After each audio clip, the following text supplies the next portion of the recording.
Excuse me, point of order. I know that witnesses usually have 5 minutes. I see 10 minutes on the board. Is it going to be 10 minutes We'll for give him every 5 witness? minutes, but we're pretty lax with this. We'll let him go for We a are? little, yeah. I've seen you gavel down on quite a number of We've given witnesses. senators and former Democrat members of Congress and all kinds of He's folks plenty neither. of time.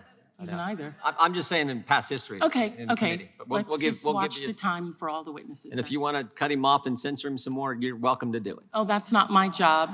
That's your job. Why don't you threaten a witness so that they can not want to be a Mr. Kennedy is witness? recognized for his opening statement. We'll give him 5 minutes, more or less, and then we'll move to the next one.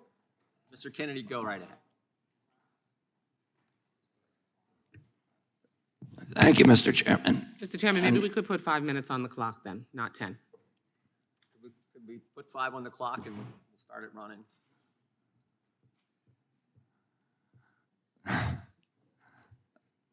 Thank you, Mr. Chairman. And I want to put aside my written statement for a moment and address one of the points that was brought up, I think an important point by the ranking member, that this body ought to be concerning itself with issues that impact directly the American people.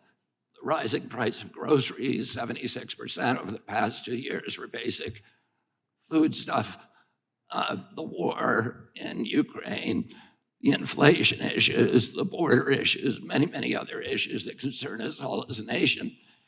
We can't do that without the First Amendment, without debate.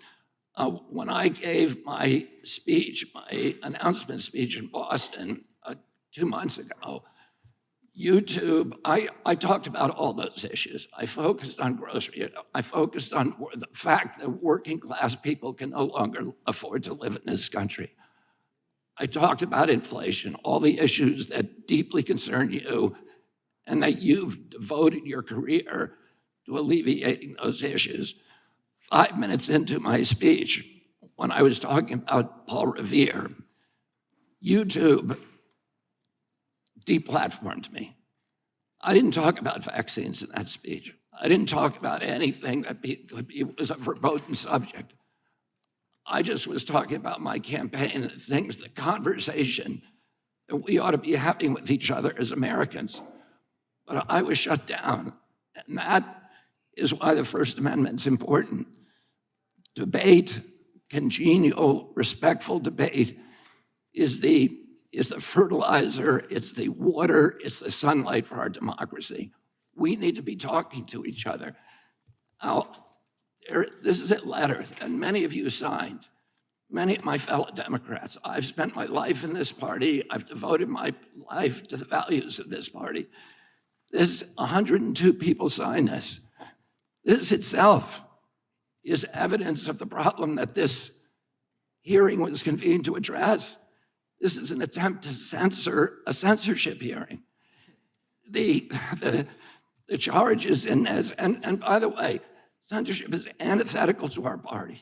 It was appalling to my father, to my uncle, to FDR, to Harry Truman, to Thomas Jefferson, as the chairman referred to. It is the basis for democracy. It sets us apart from all of the previous forms of government. We need to be able to talk, and the First Amendment was not written for easy speech. It was written for the speech that nobody likes you for. And I was censored not just by the Democratic administration, I was censored by the Trump administration. I was the first person censored by as the chairman pointed out, by the Biden administration 2 days after it came into office. It ordered a truthful, and by the way, they had to invent a new word called malinformation to censor people like me. There was no misinformation on my Instagram account. Everything I put on that account was cited and sourced to peer-reviewed publications or government databases. Nobody has ever pointed to a single piece of misinformation that I published. I was removed for something they called malinformation. Malinformation is information that is true, but is inconvenient to the government, that they don't want people to hear. And that's antithetical to the values of our country. After I announced my presidency, it became more difficult for people to censor me outright. So now I'm subject to this new form of censorship, which is called targeted propaganda, where people apply pejoratives like anti-vax. I've never been anti-vaccine, but everybody in this room probably believes that I have been, because that's the prevailing narrative. Anti-Semitism, racism, these are the most appalling, disgusting pejoratives, and they're applied to me to silence me, because people don't want me to have that conversation about the war, about groceries, about inflation, about the war on the middle class in this country that we need to be having. And by the way, I want to say this while I'm on the record, that in my entire life, and why I'm under oath, in my entire life, I have never uttered a phrase that was either racist or anti-Semitic. I have spent my life fighting my professional career, fighting for Israel, for the protection of Israel. I have a better record on Israel than anybody in this chamber today. I'm the only person who has publicly objected to the $2 billion payout that the Biden administration is now making to Iran, which is a genocidal program. I'm the only one who's objected to that. I fought more ferociously for Israel than anybody. But I am being censored here through this target, through smears, through misinterpretations of what I've said, through lies, through association, which is a tactic that we all thought we had been discredited and dispensed with after the Army McCarthy hearings in the 1950s. But those same weapons are now being deployed against me to silence me. I know many of the people who wrote this letter. I don't believe there's a single person who signed this letter who believes I'm anti-Semitic. I do not believe that. There is no evidence of that. I want to say something I think that's more important, and it goes directly to what you talked about, ranking member, which is the need, this toxic polarization that is destroying our country today. And how do we deal with that? This kind of division is more dangerous for our country than any time since the American Civil War. And how do we deal with that? How are we every Democrat on this committee believes that we need to end that polarization. Do you think you can do that by censoring people? I'm telling you, you cannot. That only aggravates and amplifies the problem. We need to start being kind to each other. We need to start being respectful to each other. We need to start restoring the comedy to this chamber and to the rest of America, but it has to start here. My uncle, Edward Kennedy, has more legislation with his name on it than any senator in United States history. Why is that? Because he was able to reach across the aisle, because he didn't deal in insults, because he didn't try to censor people. He brought home people who were antithetical to what he believed in. He came home almost every weekend with people like Orrin Hatch to our house at the compound in Hyannisport. At that time, Orrin Hatch to me was like Darth Vader, because I was an environmentalist. And I was saying, why is Teddy bringing this guy home? But he knew that he was effective because he understood that comedy and respect and kindness and compassion and empathy for other people is the way that the only way to restore the function in this chamber. But more importantly, today we need to give an example in the leadership of our country of being respectful to each other. If you think I said something that's anti-Semitic, let's talk about the details. I'm telling you all the things that I'm accused of right now by you. And in this letter are distortions, they're misrepresentations. I didn't say those things. There's fragments that I said, but I denounce anybody who uses the words that I have said to imply something that is negative about people who are Jewish. I never said those things. And I want to point out also that the chairman pointed to Dennis Kucinich, who's fighting behind me. There is no two people in the country who feel more differently about American politics than these two people. And yet they were friends. Dennis attended his children's basketball games, attended his daughter's wedding. This is what we need, how we need to start treating each other in this country.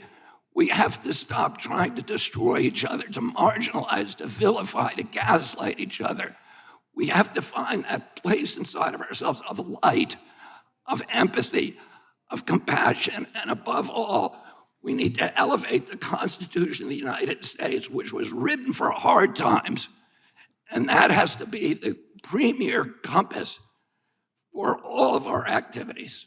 Thank you very much. Thank you. Mr. Chairman, I'd like to raise a point of order. Gentlelady can state a point of order. Point of order pursuant to House Rule 11, Clause 2, which Mr. Kennedy is violative of. I move that we move into executive session because Mr. Kennedy has repeatedly made despicable anti-Semitic and anti-Asian comments as recently as last week.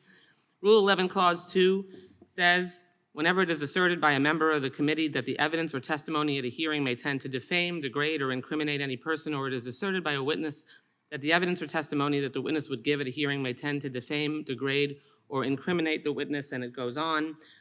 Mr. Kennedy, among many other things, has said, I know a lot now about bioweapons. We put out hundreds of millions of dollars into ethnically targeted microbes.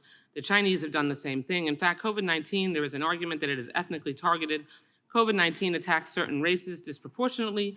The races that are most immune to COVID-19 are— Gentlelady making a motion or a speech? I've made a motion to move into executive session because Mr. Kennedy's testimony— Mr. Chairman, I and move his to table the previous motion. statements— The gentleman from Kentucky has moved to table. Mr. Chairman, I ask for a roll call vote on the motion to table. Well, let me ask the question. The question is on the motion to table. The gentlelady has asked for a roll call vote. The clerk will have to step back for a second. The clerk will have to come in. We'll call the roll on the motion to table, and then we can get back to testimony. I think the witnesses can sit in the chairs sitting behind. I'll leave that up to the clerks. If the clerks are comfortable with that. Yeah, why don't we do that? Maybe we can go right down here. Mr. Chairman, point of order. Gentleman from Louisiana. Is it the custom of this committee to censor viewpoints that we disagree with from witnesses? Mr. Chairman, I have That's not a point of I have order. a motion on the table There's a motion and the vote's to been move into called. executive House session rules. We're waiting because for, Mr. we're waiting for Kennedy the clerks. is violative of Waiting Rule for the 11, Clause clerks. 2. Waiting for the clerks. Clerk will call the roll. Mr. Jordan. Yes. Mr. Jordan votes yes. Mr. Issa. Mr. Massey. Yes, to not censor. Mr. Massey votes yes. Mr. Stewart. Yes. Mr. Stewart votes yes. Ms. Stefanik. Yes. Ms. Stefanik votes yes. Mr. Gates.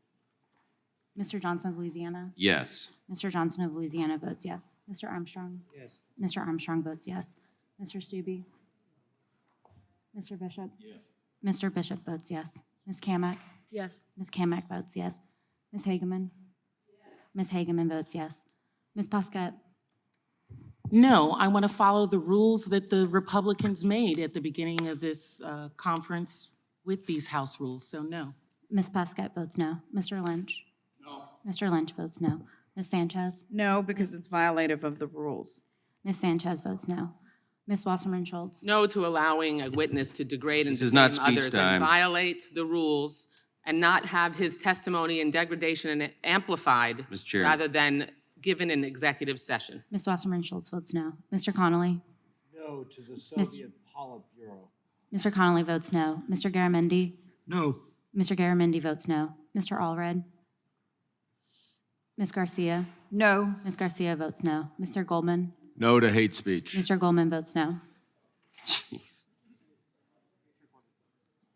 Mr. Gates. Yes. Mr. Gates? Aye. Mr. Gates votes aye.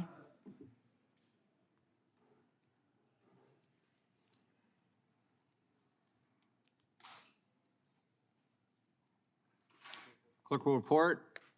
Mr. Chairman, there are 10 ayes and 8 noes. The motion to table is agreed to. We will now move to our second witness. Ms. Morris, you are recognized for 5 minutes.